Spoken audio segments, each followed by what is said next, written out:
लवन मेळविता जळे, लवन मेळविता जळे, काय उरले निराळे. तैसा समरस झालो, तैसा समरस झालो, तुझ माझी हरपलो. अग्नी कर्पुराचे मेळी, अग्नी कर्पुराचे मेळी, काय उरली काजळी. तैसा समरस झालो, तैसा समरस झालो, तुझ माझी हरपलो.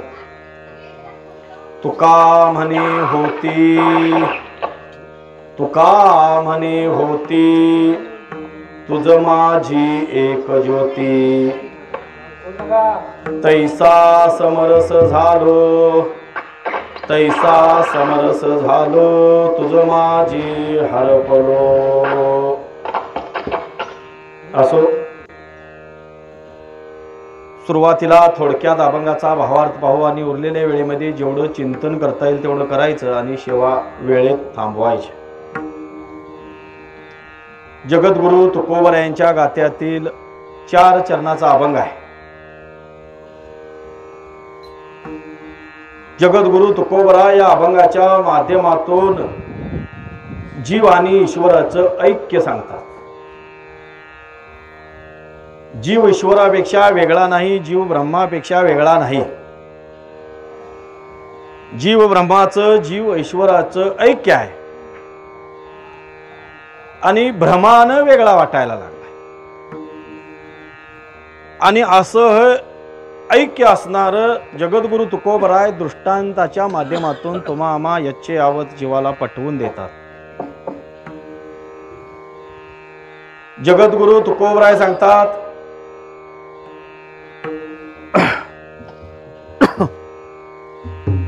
सुरुवातीलाच महाराजांनी दृष्टांत दिलाय. लवन मेळविता जळे, काय उरले निराळे.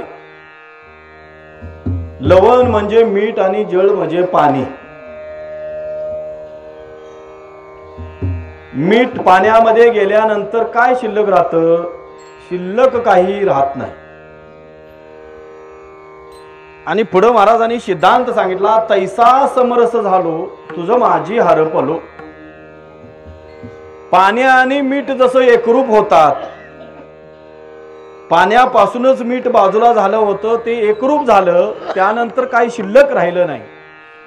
तद्वत न्यायानं देवा मी तुझ्यामध्ये समरस झालो,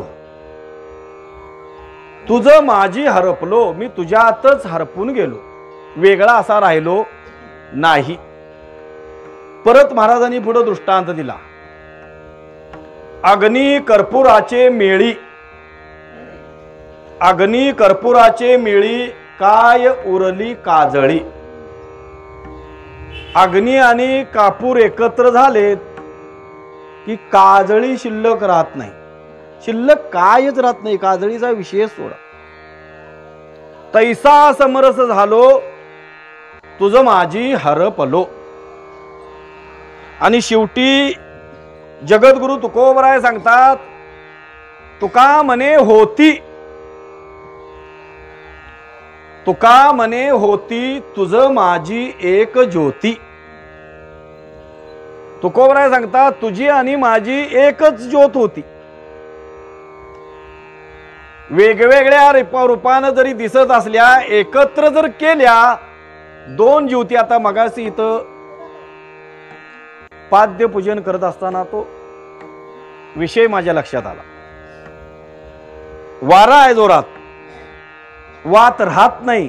समहितली आरतीतली वात राहत नाही, म्हणून त्या माऊल्यांनी काय केल्या, दोन्ही आरत्या एकत्र केल्या, दोन्ही वाती एकत्र केल्या आणि ती एकच ज्योत राहिली.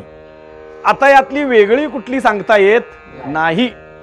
तसं तुकोबराय सांगतात, तुका म्हणे होती, तुझी माझी एक ज्योती.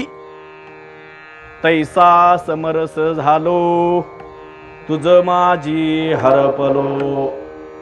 असो, यथामती यथावकाश अभंगाचा थोडक्यात भावार्थ पाहिलाय. विस्तृत अभंगाला सुरुवात करण्यापूर्वी संप्रदायाच्या नियमाप्रमाणे त्या परब्रह्म परमात्म्याला नमन करू.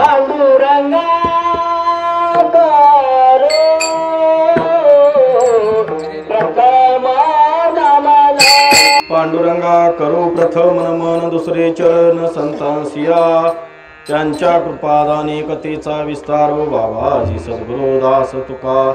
महायोग पीठे तटे भीमरथ्यां वरं पुंडलिकाय दातो मुनींद्रे समागत्य तिष्ठन्तमानंद कंदं परब्रह्मलिंगं भजे पांडुरंगं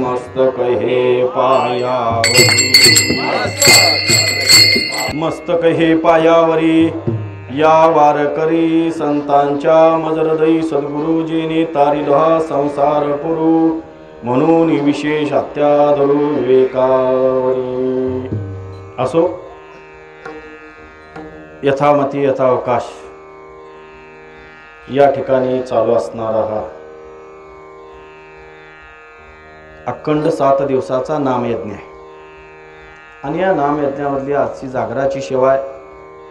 दररोज कीर्तन नाहीत पण आज आणि उद्या कीर्तन सेवा आहे. आणि सांगता काल्याच्या कीर्तनानं हरिभक्त परायण चंद्रकांत पाटील महाराज यांची काल्याची सेवा आहे. आता या ठिकाणी जी चालू असणारी ही सेवा आहे ती नैमित्तिक कर्म आहे. शास्त्रानं 4 प्रकारची कर्म सांगितली: नित्य, नैमित्तिक, काम्य आणि प्रायश्चित्त. सकाळी उठल्यानंतर, स्नान केल्यानंतर देवपूजा, अतिथी स्वागत, ज्ञानेश्वरी वाचन, नामस्मरण इत्यादी कामं आम्ही दररोज करतो. ते नित्यकर्म आहे. कशाच्या तरी निमित्तानं केली जाणारी कर्म नैमित्तिक कर्म आहेत. त्यामध्ये नाम सप्ताह असेल, वारीच्या निमित्तानं असेल, एकादशीच्या निमित्तानं असेल, वास्तुशांतीच्या निमित्तानं असेल, असं काहीतरी निमित्त साधून केलेली कर्म नैमित्तिक कर्म आहे. तिसरं कर्म शास्त्रानं सांगितलं काम्य कर्म. काम्य कर्म म्हणजे काहीतरी मनामध्ये विहित आशा बाळगून काहीतरी प्राप्त व्हावं ह्या हेतून केली जाणारी कर्म. मग त्यामध्ये यज्ञ यागादी जी कर्म आहेत ती काम्य कर्मामध्ये मोडतात. आणि चौथं कर्म शास्त्रानं सांगितलं प्रायश्चित्त कर्म. काम्य कर्म करत असताना काहीतरी आपल्याकडून दोष घडतात. त्या दोषाचं निवारण करण्यासाठी प्रायश्चित्त कर्म करावं लागतं. आता प्रायश्चित्त कर्म केलं तर दोष निघून जातात. पण केलेलं आता एखादं सांगितलं जातं की विचारसागरामध्ये झालंय काय कुठलं प्रायश्चित्त कर्मामध्ये एखाद्या वेळी ब्राह्मणाकडून बाबा चूक झालेली आहे, द्रव्य ब्राह्मणानं घ्यायचं नाही पण घेतलं तर त्याला तो दोष घडला.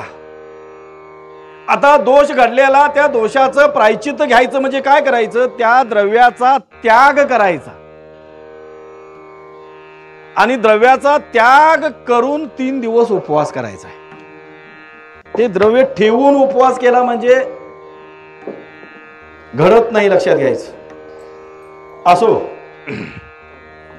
असं हे प्रायश्चित्त कर्म नित्य, नैमित्तिक, काम्य आणि प्रायश्चित्त 4 कर्मापैकी या ठिकाणी चालू असणारं जे हे कर्म आहे ते नैमित्तिक कर्म आहे. याला निमित्त काय असेल तर या ठिकाणी चालू असणारा नामयज्ञ.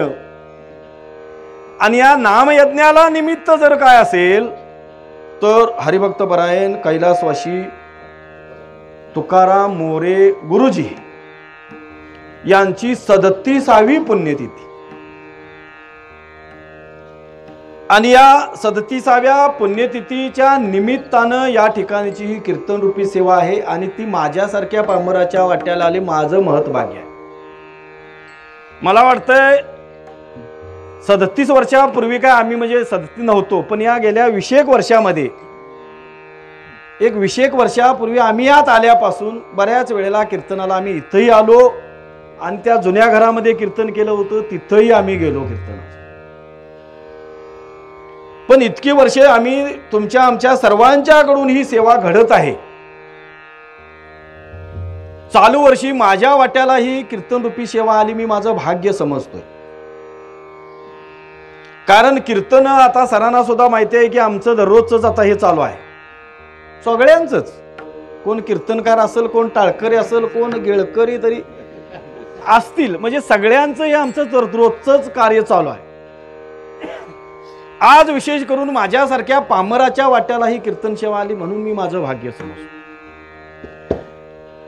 कारण एखाद्या घरामध्ये, एखाद्या कुटुंबामध्ये 37 वर्ष पुण्यतिथीचं कार्य चालू ठेवणं एवढी सोपी गोष्ट नाही आहे. तुम्हा आम्हा सगळ्यांना याचा अनुभव आहे. आई वारली, वडील वारले, भाऊ वारला, बहीण वारली, मुलगा वारला, हे सगळं चालणार आहे. कारण हे सृष्टीचं चक्र आहे.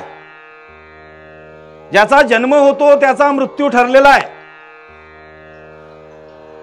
तुकोबराय सांगतात, उपजल्या पिंडा मरण सांगाती, मरते उपजते सवेची ते.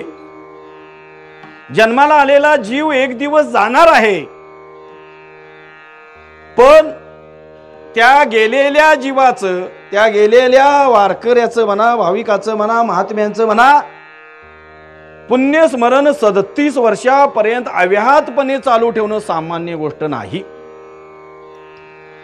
तुकोबरायांच्या भाषेतच बोलायचं म्हणलं तर तुका म्हणे, तेथे असावे जातीचे इरा गबाळ्याचे काम नोहे.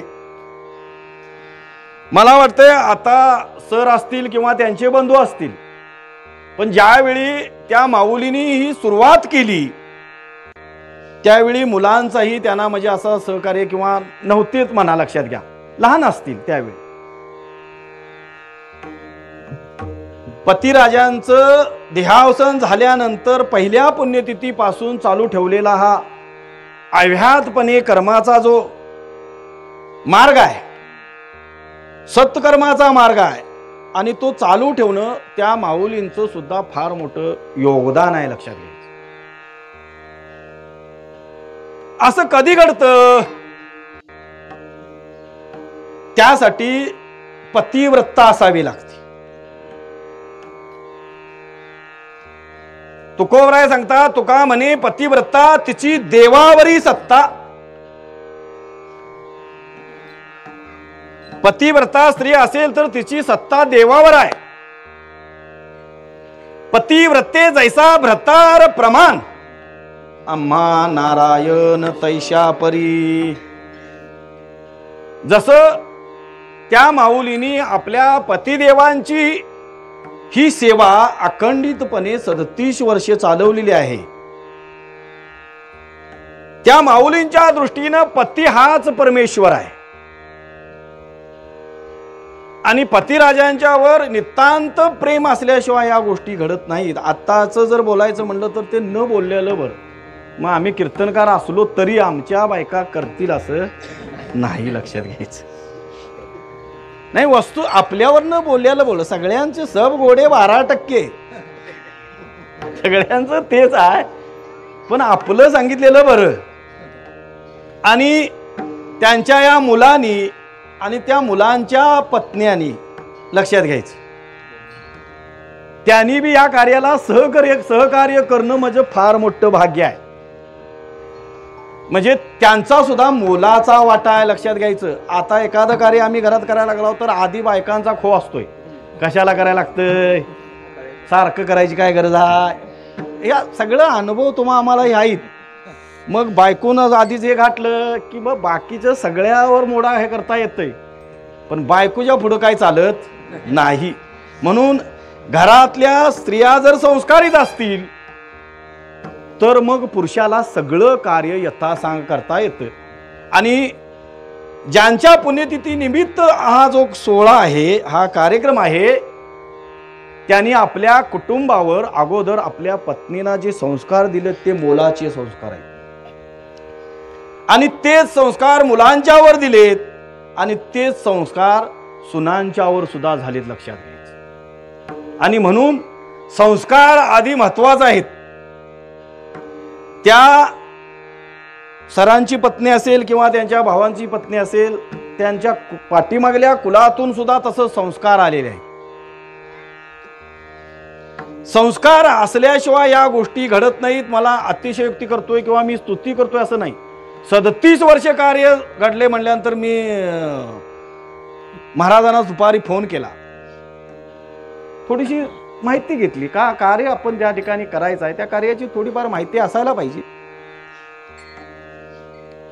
पण एवढं मोठं कार्य अव्याहतपणे चालू ठेवणं, अखंडपणे चालू ठेवणं, न चुकता करणं एवढी सोपी गोष्ट नाही. म्हणून तुकोबरायांच्या भाषेत परत बोलायचं म्हणलं तर जगद्गुरु तुकोबरा म्हणतात, आपुल्या हिता जो असे जागता, धन्य माता पिता तयाची या.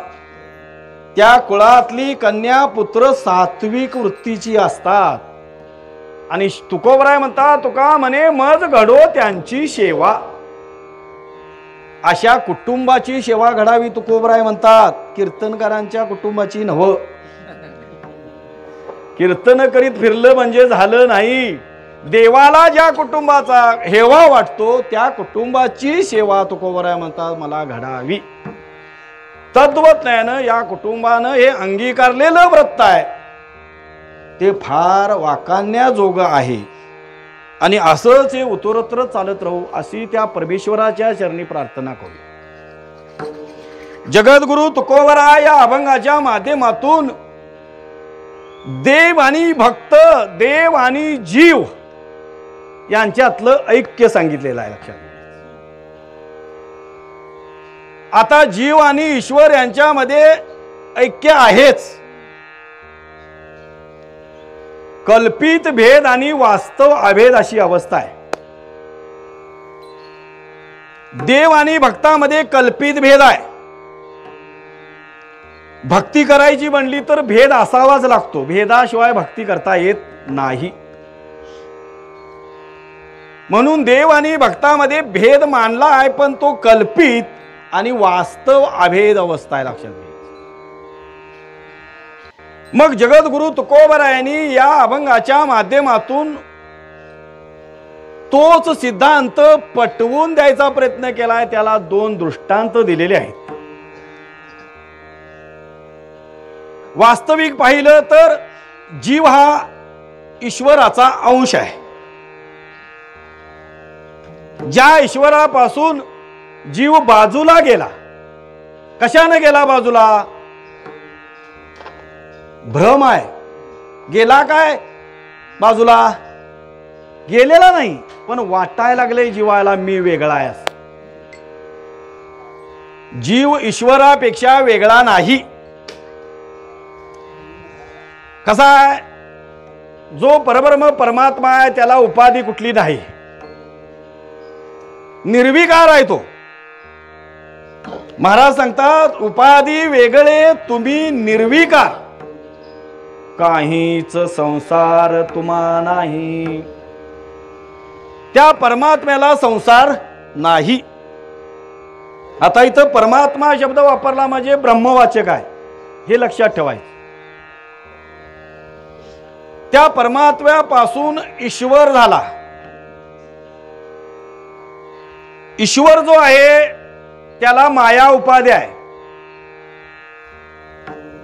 माया उपाधीनं ईश्वर निर्माण झाला. महाराज म्हणतात या कारणे पिता महत ब्रह्मये माता, अपत्य पंडुसुता जगदंबर. मी पिता आणि माया माता आम्हा दोघांच्या रूपानं जगत निर्माण झालं. आता त्या जगतामधले तुम्ही आम्ही जीव आहोत. जीवाची उपाधी काय? अविद्या. अविद्या ही जीवाची उपाधी आहे. अविद्या उपाधीनं जीव झाला, माया उपाधीनं ईश्वर झाला. उपाधी जर बाजूला केली तर आहे तो परब्रह्म परमात्मा निर्विकार आहे. मग तिथं काहीच नाही. मग जगद्गुरु तुकोबराय या अभंगाच्या माध्यमातून सांगतात लवण मेळविता जळे. महाराजांनी दृष्टांत दिला. लवण म्हणजे मीठ आणि जळ म्हणजे पाणी. आता हे जे मीठ आहे ते कुठं निर्माण झालं? समुद्रामध्ये मीठ निर्माण झालं, म्हणजे पाण्यामध्ये निर्माण झालं. आता समुद्रात निर्माण झाल्यानंतर समुद्रातून ते मीठ बाहेर आल्यानंतर त्याचा प्रवास बाहेरचा सगळा चालू झाला. त्यानं त्या स्वरूपापासून बाजूला आल्यानंतर त्याचा जो प्रवास चालू झाला, मग ते गाढवाच्या पाठीवर बसून असेल. बरंच सांगतात लांबड लावायचं म्हणलं तर सांगता येतंय काय.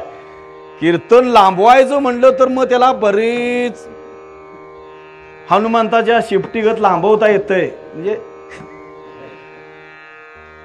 आम्हाला म्हणजे तेवढं एक कौशल्य आहे.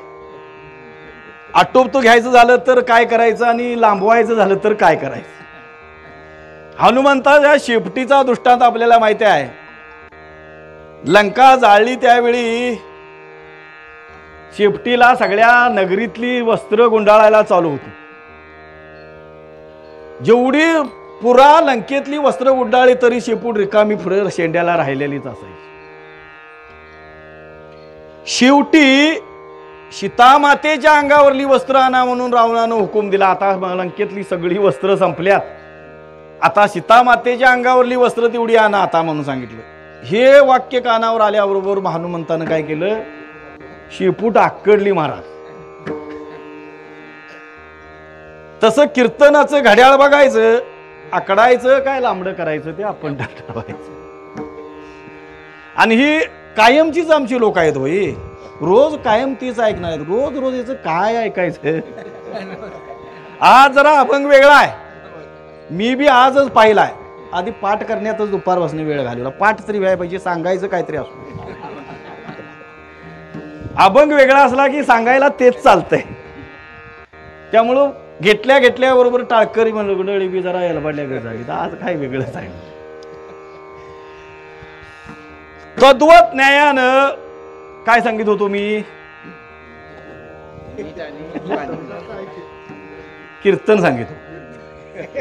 मीठ आणि पाणी यापासून वेगळं झालं. मला सांगायचं होतं का मिठाचा दृष्टांत किती लांबवून सांगायचा सांगता येतो, पण मीठ पाण्यापासून बाजूला झाल्यामुळं त्याला बराच प्रवास खडतर करावा लागला.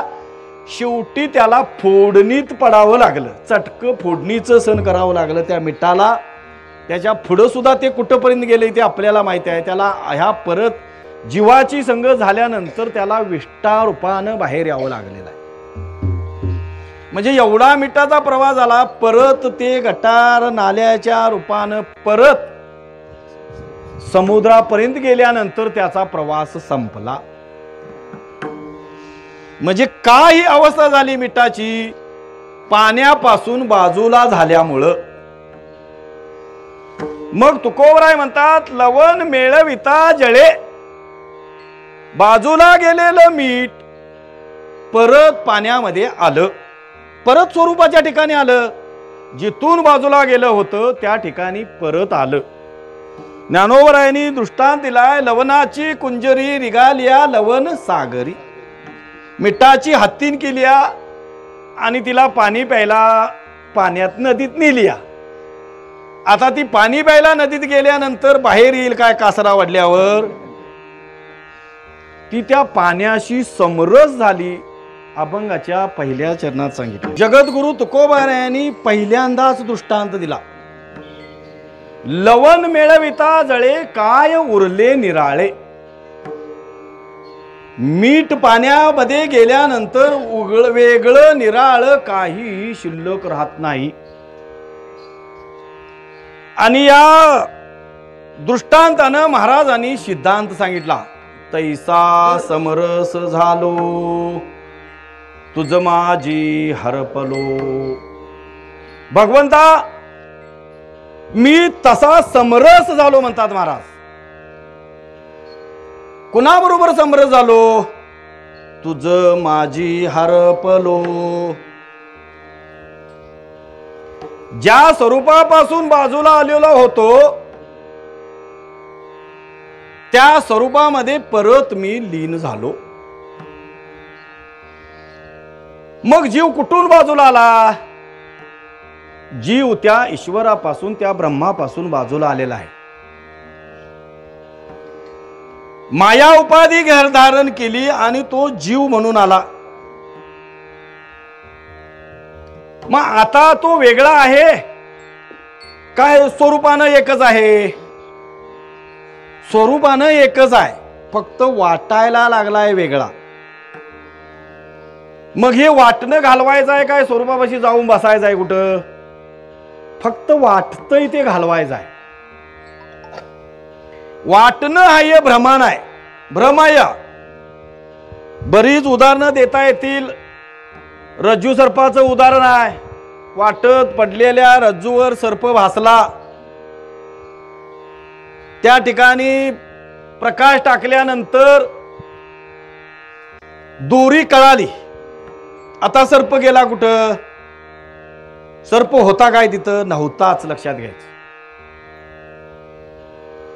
दोरीच्या अज्ञानामुळं सर्प भासत होता. अज्ञान कशाचं होतं? दोरीचं. दोरीच्या अज्ञानानं सर्प भासत होता. सर्पाची निवृत्ती कशानं झाली? ज्ञान कशाचं झालं? दोरीचं. शास्त्र सांगतं जे ज्याच्या अज्ञानानं भासतं ते त्याच्याच ज्ञानानं निवृत्त होतं. दोरीच्या अज्ञानानं भासणारा सर्प दोरीच्याच ज्ञानानं निवृत्त झाला.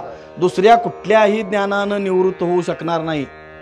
म्हणजे ज्याच्या अज्ञानानं भासलं तर त्याचंच ज्ञान होणं गरजेचं असतं. मग आपल्याला जीव वाटायला लागले कशामुळं? जगत कशामुळं वाटायला लागलंय? जगत भासायला लागले आम्हाला त्या परमात्म्याचं अज्ञान आहे म्हणून. ज्यावेळी त्याचं ज्ञान होईल त्यावेळी जगत भासणार नाही. जगत रूपानं न भासताना देव रूपानं भासेल. आता जे आम्हाला जगत भासायला लागलंय ते खरं नाही. जग नोहे अवघा जनार्दन. जग नसून हा जनार्दनच आहे. मग ज्ञान कशाचं व्हायला पाहिजे? परमात्म्याचं ज्ञान व्हायला पाहिजे. सगळीकडं तोच भरून उरलेला आहे. जळी स्थळी काष्टी पाशानी सर्वत्र तोच आहे. याचं ज्ञान झालं की मग भासलेल्या जगताची निवृत्ती होती आणि आहे ते सगळा तो परब्रह्म परमात्माच उरतो. विठ्ठल जळी स्थळी भरला रिता ठाव नाही उरला आजिम्या दृष्टीने पाहिला. विठ्ठलची विठ्ठलची तोच चराचरामध्ये भरून उरलेला आहे. पण ती दृष्टी यायला पाहिजे. हे विश्वची माझे घर ऐसी मती जयाची स्थिर किंबहुना चर आचर आपणची झाला. ज्यावेळी आपणच देव आहे हे कळल. कळायला पाहिजे का नाही? मी देव आहे, अहम ब्रह्मास्मी. आम्हाला गुरुजी सांगतात नेहमी, संत महात्म्यांनी सांगितलं, आम्हाला आमचे महाराज तरी सारखं सतत सांगतात, परमार्थ असं काय लय काय करावं लागत नाही, फक्त वृत्तीतला बदल आहे. मग वृत्तीत बदल करायचा म्हणजे काय करायचं? मी देव आहे हे फक्त कळवून घ्यायचं आहे. जीवपणा टाकून द्यायचा. नाशे जीवपणा भवरोग. जो जीवपणा वाटायला लागलाय तो टाकून घ्यायचा. मग देवपणा काय प्राप्त करायला कुठं जावं लागत नाही. तो आहेच स्वयंसिद्ध. वारा आभाळाची फेडी वाचूनी सूर्या ते नगडी का हातू बाबुळी धाडी तोय न करी. ढगाच्या आड सूर्याच्या आड ढग आलाय. वारा काय करतो? फक्त ढगाला बाजूला करतो. सूर्य स्वयंसिद्ध आहे. सूर्य आणून देत नाही वारा. सूर्य स्वयंसिद्ध आहे. पाण्यावर शेवाळानं पाणी पूर्ण झाकलेलं आहे. फक्त हातानं शेवाळ बाजूला करायचा आहे. पाणी स्वयंसिद्ध आहे, पाणी निर्माण करावं लागत नाही. तद्वतनयानं या जीवाच्या ठिकाणी अज्ञानरूपी पडदा आहे, तो फक्त बाजूला करायचा आहे, दुसरं काही करावं लागत नाही. जीव स्वयंसिद्ध देवच आहे. देवची होईन म्हणती ते होती, तरी का चित्ती न धरावे. ज्या अर्थी गुरुजींची या ठिकाणी 37वी पुण्यतिथीचा उत्सव आहे. गुरुजींनी शिक्षकी पेशा असताना वारकरी होणं त्यावेळच्या काळात फार अडचण होती तशी. आता काय वाटत नाही, आता बरीचशी म्हणजे चांगल्या पदावरली आहेत, वारकरी आहेत, टाळकरी आहेत, भाविक आहेत, वाऱ्या करतात. आता चांगली उच्च शिक्षित लोक बरीचशी आपल्या परमार्थामध्ये आलेले आहेत. पण गुरुजींच्या काळामध्ये 37 वर्षाच्या पूर्वी चुकूनच अशी उच्च शिक्षित लोक परमार्थात होती. आणि त्या कालावधीमध्ये सुद्धा कपाळाला गंध लावणं वगैरे अवघड होतं. पण त्या कालावधीमध्ये सुद्धा गुरुजींनी ते सगळं, वारकऱ्याची जी काय तत्व होती, वारकऱ्याची जी काय आचारसंहिता होती, ती काटेकोरपणे पाळलेली होती, लक्षात घ्यायचं. आणि म्हणून ते जरी आज देहाने इथं नसलेत आपल्यामध्ये, तरी सुद्धा ते अंश रूपानं अंशीच्या ठिकाणी लीन झालेले आहे. तैसा समरस झालो तुझ माझी हरपलो. जसं तुकोबरायांनी सांगावं की देवा मी आता समरस झालो, मी तुझ्यामध्येच हरपलो, मी आता वेगळा जीव म्हणून उरलेलो नाही.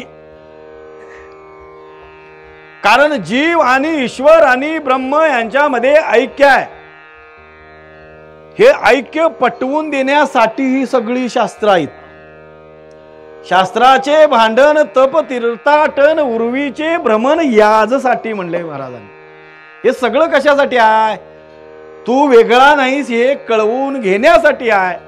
आणि हे कळवून घेणं हाच खरा परमार्थ आहे. नाहीतर काय नुसती कीर्तन करत फिरला, भजन करीत बसला आणि किती वाऱ्या केल्या, आळंदीची केली, पंढरीची केली आणि बहु केले पाठांतर, वर्म राहिले ते दूर. आम्ही पाठांतरच करीत बसला, काय वर्माकडे बघितलंय? वर्म कधी आहे, आम्ही काय आहे कधी बघितलंच नाही. पाठांतर घोकीत बसलाव आम्ही, का? कीर्तन करायसाठी घोकीत बसलाय, सांगायसाठी बसलोय आम्ही घोकीत. पण ज्या तत्वापासून बाजूला आलोय त्या तत्वापर्यंत जाण्यासाठी काय करायला लागतं याचा कधीही आम्ही विचार केलेला नाही. पण गुरुजींच्या सारख्या वारकरी भाविक भक्तांनी तेवढंच एक तत्व जोपासलं आणि ते सहज तैसा समरस झालो तुझ माझी हरपलो. विठोबा रखुमाई लवण मिळविता जळे, काय उरले निराळे तैसा समरस झालो तुझ माझे हरपलो. महाराजांनी पहिला दृष्टांत दिला, मीठ पाण्यामध्ये गेल्यानंतर वेगळं काय शिल्लक राहत नाही.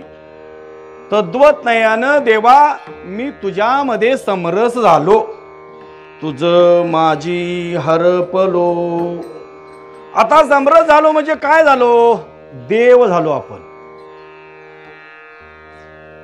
आता एकदा देव झाला की त्याला जगत दिसतं का? त्याला जगत दिसत नाही. तुकोबरायांचा एक अभंग आहे, होईल झाला अंगे देव जो आपण, तयासी हे जन अवघे देव.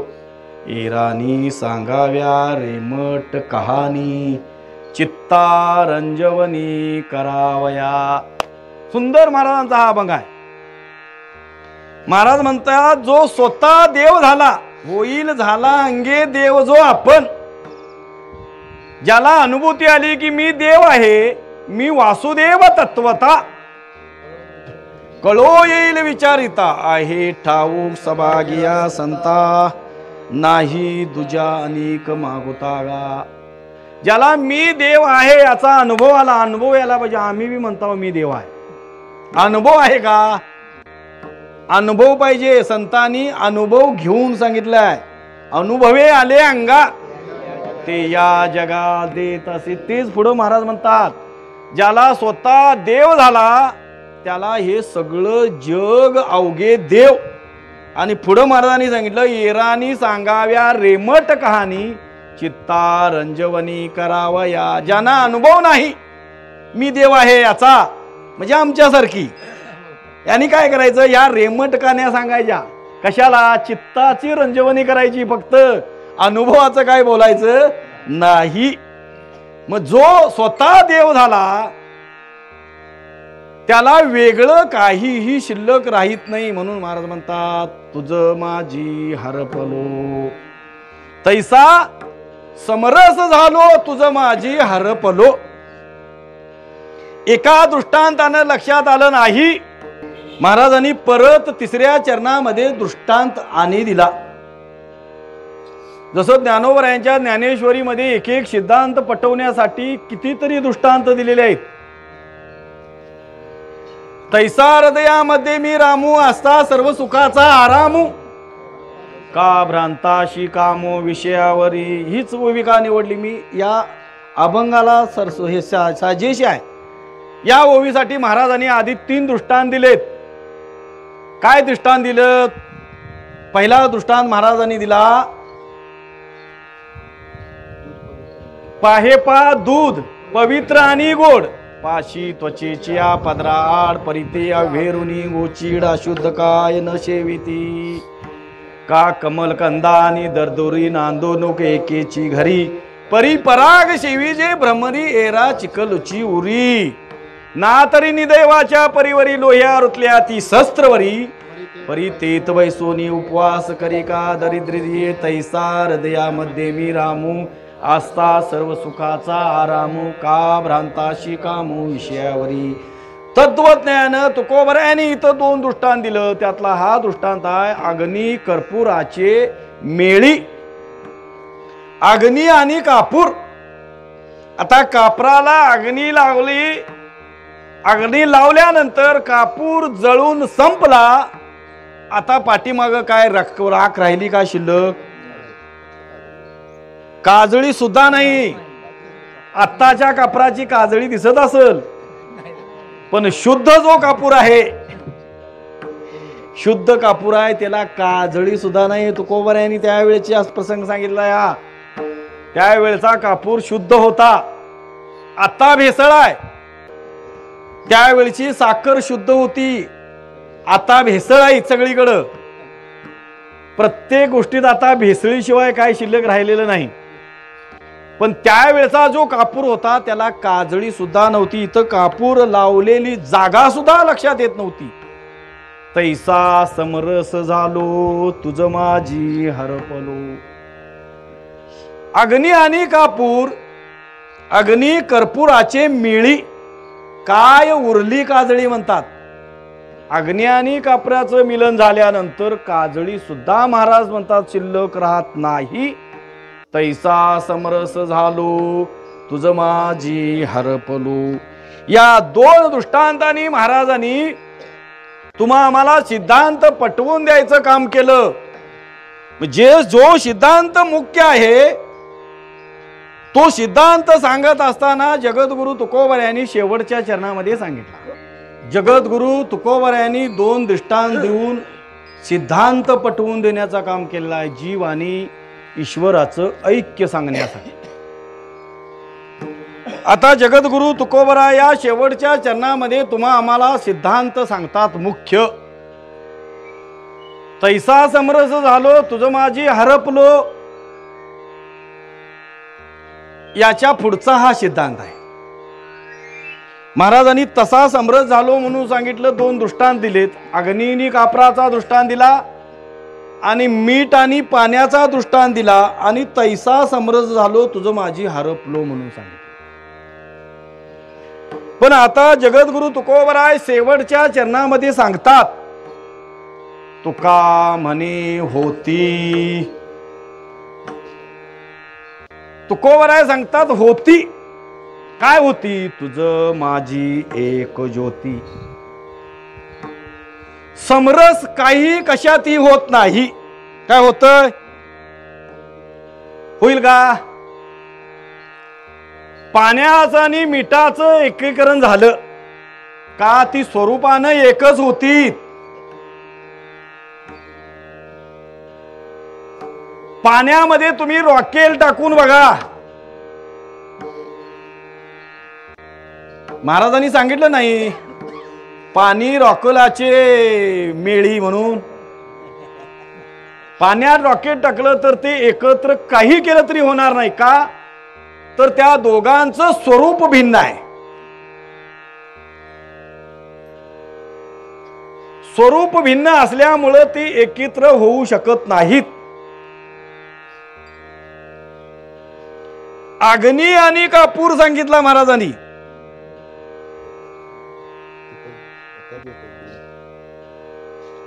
अग्नी आणि कापराचं स्वरूप एक आहे. अग्नीमध्ये दुसरी कुठली जरी वस्तू टाकली तरी शिल्लक काहीतरी राहतं. लक्षात घ्या. कारण तो कापूर आहे तो अग्निरूप होऊन जातो. पण दुसरं काही जरी असलं अग्नीमध्ये जरी टाकलं आपण, उदबत्ती जरी असली तरी उदबत्तीची राख शिल्लक राहते. तेलाचा दिवा जरी आपण लावलेला असला तरी त्याची काजळी कासना असते. लक्षात घ्या. महाराजांनी हे दोन दृष्टांत देण्याचं कारण काय? तुका म्हणे होती. महाराजांना शेवट पटवून द्यायचा आहे. मी जीव ईश्वरापेक्षा वेगळा नव्हता. काय होता? वेगळा नव्हता. लक्षात घ्यायचं. जीव आणि ईश्वराचं ऐक्य आहे. अनादी काळापासूनचा आहे. तीन गोष्टी अनादी सांगितल्या. जीव आणि ईश्वर यांच्यातला भेद, ब्रह्म आणि माया यांचा संबंध. हा तिन्हीचा सहा संबंध. ब्रह्म आणि माया तेच संबंध आणि जीव आणि ईश्वर यांच्यातला भेद अनादी मानलेले आहेत. का मानलेले आहेत?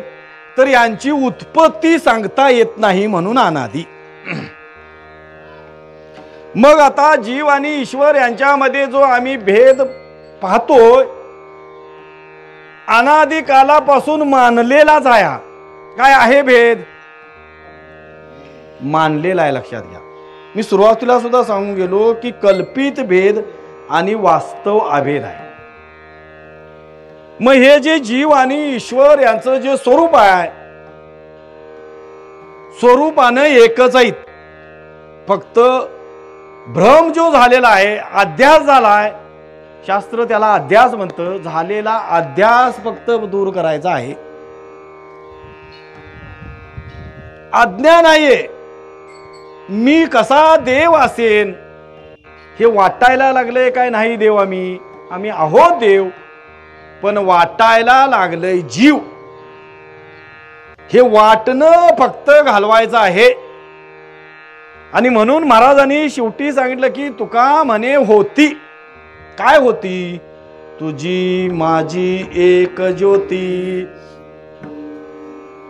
तुझी ज्योत आणि माझी ज्योत वेगळी नव्हती. मी सुरुवातीला सुद्धा मगाशी सांगून गेलो. इथं महाराजांनी ज्योतीचं उदाहरण दिलंय. दोन ज्योती आहेत. दोन ज्योती एकत्र केल्या. मी मगाशी सांगताना सांगितलं की पाद्यपूजन करताना त्या माऊल्यानी वाऱ्यानं वाती जातात, राहत नाहीत वाती वाऱ्यानं. म्हणून त्या दोन्ही समया एकत्र केल्या आणि एकच ज्योत केली. समया दोन होत्या पण ज्योत एक होती. त्या दोन ज्योत समयीतली ज्योत एक झाल्यानंतर या डाव्या बाजूची समयी आणि उजव्या बाजूच्या समयीची ज्योत कुठली सांगता येणार नाही. महाराजांनी हा ज्योतीचा संबंध दिला, दृष्टांत दिला की तुझी ज्योत आणि माझी ज्योत भिन्न नव्हतीच. भिन्न वाटायला लागलेली होती ती अज्ञानानं, आणि ते अज्ञान एकदा दूर झालं, तुका म्हणे होती तुझी माझी एक ज्योती. देवा, तुझी आणि माझी एकच ज्योत होती, तैसा समरस झालो, तुझ माझी हरपलो. पण हे अज्ञान जाणं सहजासहजी शक्य नाही. जीवपणा टाकून देवपणा प्राप्त करून घेणं हे ज्याचा त्याचा अनुभव आहे. आम्ही माप सांगू किंवा आम्हाला महाराज सांगता तू देवच आहेस, तू देवच आहेस, तू देवच आहेस, जोपर्यंत आपल्याला त्याचा अनुभव येत नाही तोपर्यंत ही अवस्था, आपला जीवपणा बाजूला जाऊ शकत नाही. आणि त्यासाठी फार कष्ट आहे.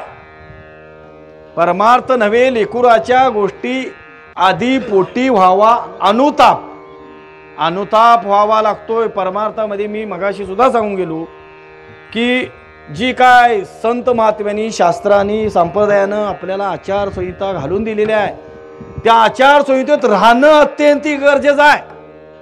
आणि मला अभिमान वाटतोय की या सरांच्या माऊलीनी, म्हणजे गुरुजींच्या, मोरे गुरुजींच्या माऊलीनी ते तत्व, सरांनी जे सांगितलेलं आहे संप्रदायाचं तत्व, त्यांच्या पश्चात सुद्धा त्यांनी अव्याहतपणे पाळलेलं आहे.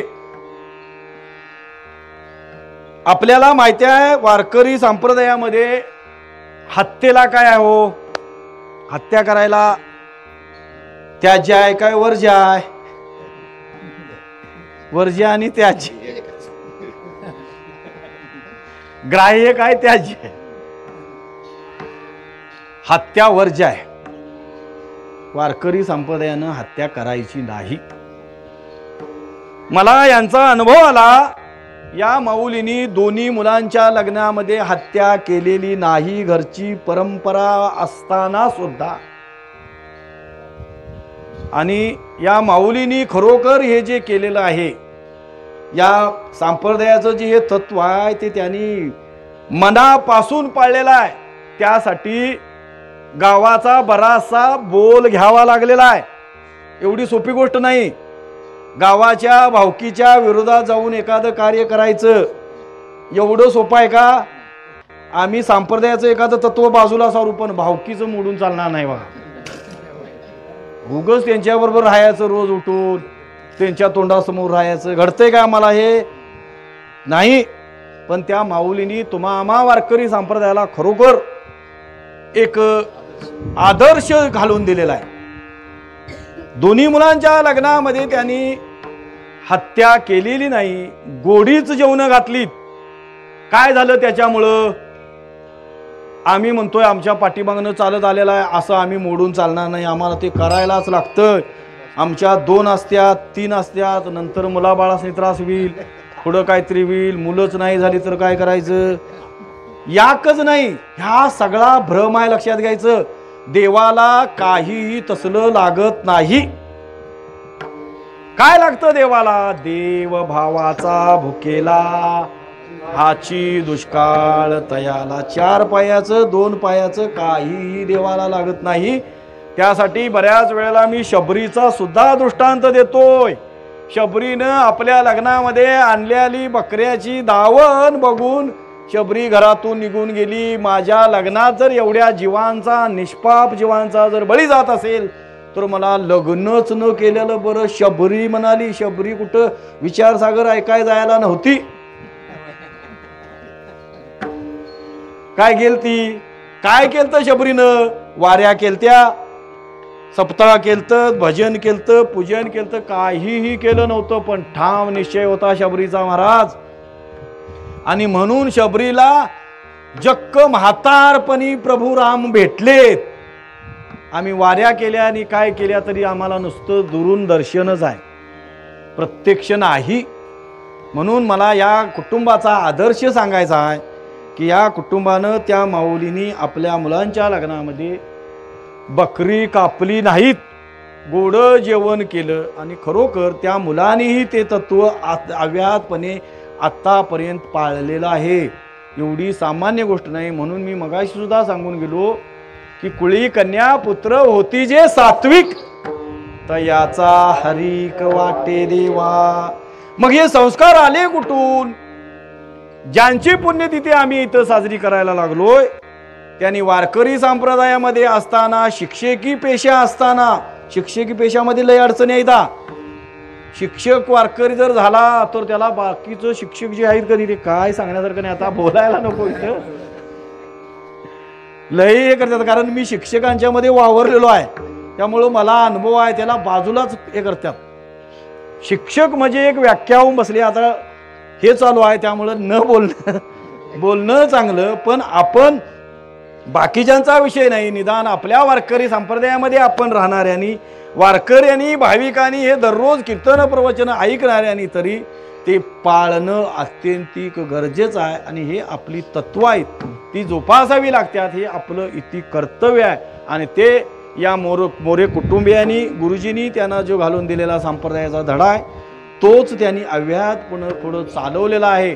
आणि म्हणूनच गुरुजी त्या ब्रह्मापेक्षा, त्या ईश्वरापेक्षा वेगळे नव्हते. म्हणून जगद्गुरु तुकोबराय गुरुजी सारख्यांच्या रूपानं सांगतात, तुका म्हणे होती तुझ माझी एक ज्योती, तैसा समरस झालो तुझ माझी हरपलो. ज्ञानेश्वर माऊली ज्ञानराज माऊली महाराज, ज्ञानेश्वर माऊली महाराज, ज्ञानेश्वर ज्ञाने बरोबर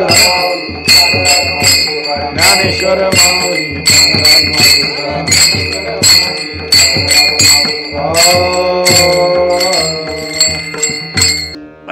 असो, तैसा समरस झालो तुझ माझी हरपलो. आपण त्या ईश्वराचे अंश आहोत. त्या ईश्वर तत्वापर्यंत जोपर्यंत आपण जात नाही तोपर्यंत हा सगळा प्रवास दुःखरूप आहे. हा दुःखरूप प्रवास संपवायचा असेल तर या शरीरानंच संपवता येतो. तैसे येण्याची शरीरे शरीरा येणे सरे, किंबहुना येर झारे चिरा पडे. आणि तो प्रवास संपतो परत त्या स्वरूपावर गेल्यानंतरच. विठ्ठल जय जय विठ्ठल.